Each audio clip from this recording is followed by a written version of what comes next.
Hello my dear student, I hope कि आप सभी स्वस्थ होंगे, मस्त होंगे और अच्छे से स्टडी कर रहे होंगे। तो मेरे प्यारे दोस्तों, आज हम क्लास 12th की केमिस्ट्री की लेक्चर नंबर 9 को लेके आए हुए हैं। क्या लेक्चर नंबर 9 की तो आप लोग इसके पहले की अगर लेक्चर को नहीं देखे हैं, तो अगर इसके पहले की लेक्चर को 1 से 8 तक की लेक्चर नहीं देखे हैं तो पहले इसके पहले जाके लेक्चर आप लोग देख लीजिए। ठीक है मेरे प्यारे दोस्तों, आज हम क्लास 12th की लेक्चर नंबर 9 को मैंने शुरू करते हैं।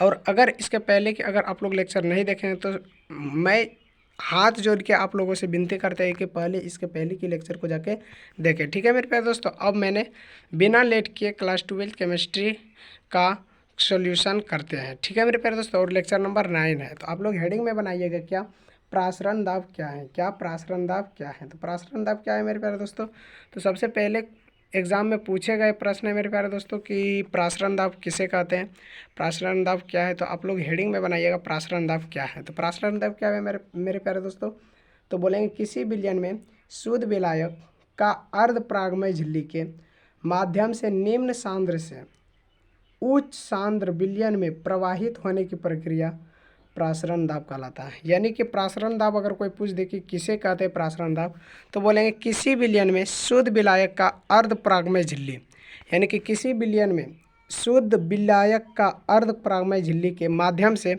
निम्न सांद्र से उच्च सांद्र विलयन में प्रवाहित होने की प्रक्रिया प्रासरण दाब कहलाती है। ठीक है मेरे प्यारे दोस्तों, तो आई होप कि आप लोग प्रासरण दाब समझ गए होंगे। ठीक है मेरे प्यारे दोस्तों, अब आते हैं प्रासरण दाब क्या है। तो प्रासरण आप लोग समझ गए होंगे। तो मेरे प्यारे दोस्तों, अब आते हैं प्रासरण दाब क्या है।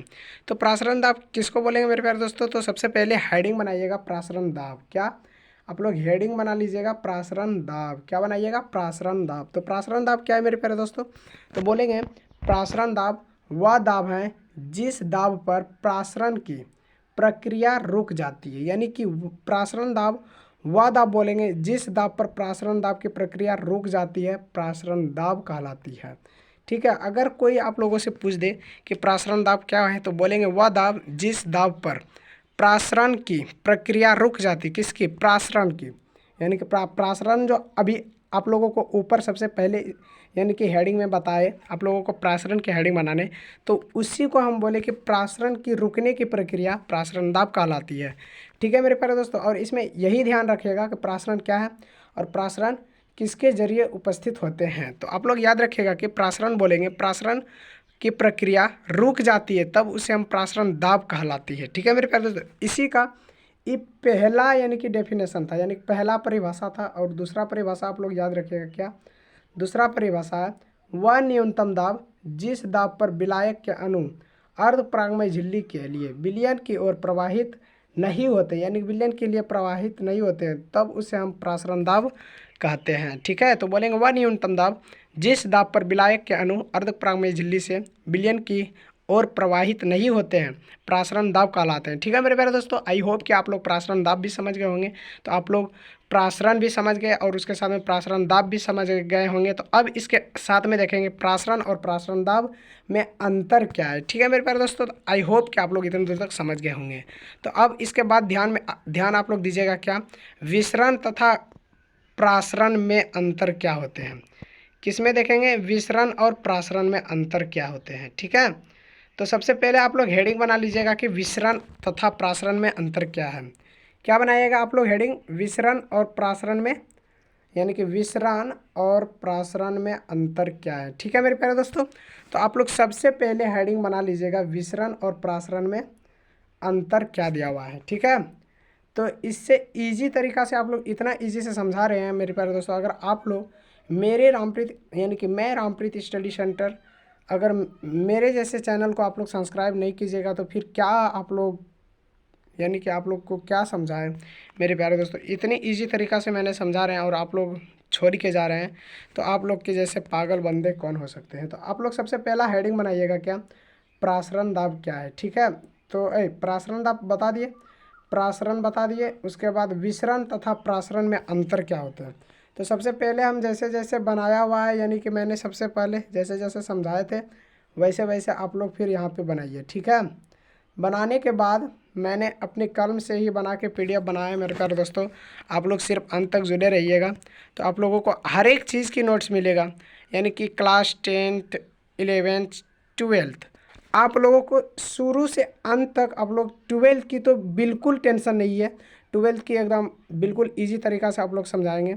और 10th के लिए दूसरे चैनल हैं, ठीक है मेरे प्यारे दोस्तों। आप लोग 10th के लिए भी मैंने आप लोगों की जल्द ही अपलोड वीडियो करने वाले हैं, तो आप लोग टेंशन नहीं लीजिएगा। तो आप लोग यहाँ पे ध्यान दीजिएगा, क्या ध्यान, विसरण यानी विसरण और प्रासरण में अंतर क्या है। क्या बोले, विसरण और प्रासरण में अंतर क्या है।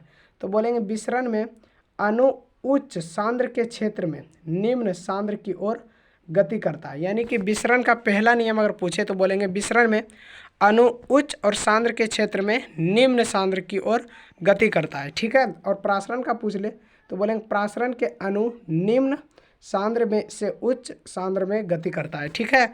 तो मेरे प्यारे दोस्तों ये सब क्वेश्चन जो है ना पूछा गया है एग्जाम में, ठीक है। तो आप लोग नोट्स जरूर बना लीजिएगा कि विसरण और प्रासरण क्या है।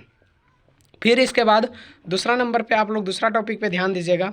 दूसरा टॉपिक क्या दिया हुआ है मेरे प्यारे दोस्तों, तो दूसरा आप लोग ध्यान दीजिएगा। यहाँ दूसरा बोलेंगे क्या, दूसरा बोलेंगे विसरण में अर्धपरागमय झिल्ली की आवश्यकता नहीं होती है। यानी कि विसरण में बोलेंगे विसरण में अर्धपरागमय झिल्ली की आवश्यकता नहीं होती है और इसमें अर्धपरागमय की झिल्ली की उपयोग होता है, ठीक है। यानी कि विसरण में नहीं होता है और इसमें होता है, ठीक है मेरे प्यारे दोस्तों। इसके बाद सी नंबर यानी कि तीसरा नंबर यानी कि अंतर दिखेगा, अंतर नंबर 3 दिखेगा।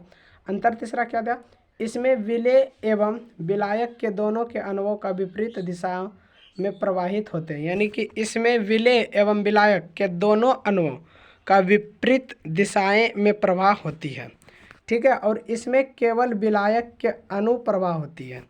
यानी कि बोलेंगे इसमें केवल विलायक के अणु प्रवाह होते हैं, ठीक है मेरे प्यारे दोस्तों। आई होप कि आप लोग इतनी दूर तक समझ गए होंगे। और अब इसकी चौथा टॉपिक पे आएंगे कि इसके चौथा टॉपिक क्या दिया हुआ है। तो देखिए मेरे प्यारे दोस्तों, और ये अंतिम टॉपिक है, चौथा टॉपिक जो है ये अंतिम टॉपिक है मेरे प्यारे दोस्तों। आज तक सिर्फ बने रहिएगा। चौथा नंबर दिया हुआ है कि यह गैस 1 बिलियन दोनों में होता है। यानी कि यह गैस विलेय और विलायक दोनों मौजूद है, गैस एवं विलयन दोनों में होता है। यानी कि गैस और विलयन दोनों होता है, ठीक है। और ये केवल विलयनों में पाया जाता है। कौन, यह सिर्फ विलयनों में पाया जाता है। और गैस और विलयन में दोनों में विसरण पाया जाता है, ठीक है। गैस और विलयन में दोनों में कौन पाया जाता है, विसरण, ठीक है। और फिर प्रासरण पाया जाता है केवल विलयनों में, ठीक है मेरे प्यारे दोस्तों। आई होप कि आप लोग इतने दूर तक समझ गए होंगे। तो मेरे प्यारे दोस्तों अर्धपरागमय झिल्ली मैंने नेक्स्ट टॉपिक में आप लोग पढ़ाएंगे नेक्स्ट वीडियो में, ठीक है। तो आप लोग नेक्स्ट लेक्चर के तैयार रहिएगा। और आप लोग अगर मेरे व्हाट्सएप ग्रुप में नहीं जुड़े हैं तो आप लोग डिस्क्रिप्शन बॉक्स में जाइए और डिस्क्रिप्शन बॉक्स को क्लिक कीजिए और मेरे व्हाट्सएप ग्रुप में जाके पहले जुड़ जाइए, ठीक है। क्योंकि उसी में आप लोगों को नोटिफिकेशन सबसे पहले पहुंचेंगे और साथ में वीडियो लेक्चर यानी कि अभी जो मैंने पढ़ाए वीडियो की PDF प्रोवाइड करवाएंगे, ठीक है, व्हाट्सएप ग्रुप में ही, ठीक है। अगर आप लोगों को क्लास 10th 12th 11th इन तीनों क्लास की अगर आप लोगों को PDF चाहिए तो 620 क्या बोले 62049155850 इस नंबर पे संपर्क करें, ठीक है। सॉरी माय स्टूडेंट, ऐसे यानी कि मैंने कॉन्टेक्ट नंबर कुछ गलत कर दिए थे। तो बोलेंगे 620 क्या बोलेंगे 62049155850, ठीक है।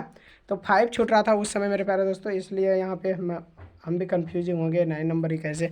तो 62049155850 इस नंबर पे आप लोग संपर्क कीजिए और क्लास 12th और 10th और 11th की यानी कि PDF ले लीजिए और साथ में मेरे साथ में तैयारी कीजिए, ठीक है मेरे प्यारे। आई होप कि आप लोग समझ गए होंगे। तो आज के लिए मैंने इतना ही रखेंगे। जय हिंद। और साथ में आप लोग जुड़ के रहिएगा, ठीक है।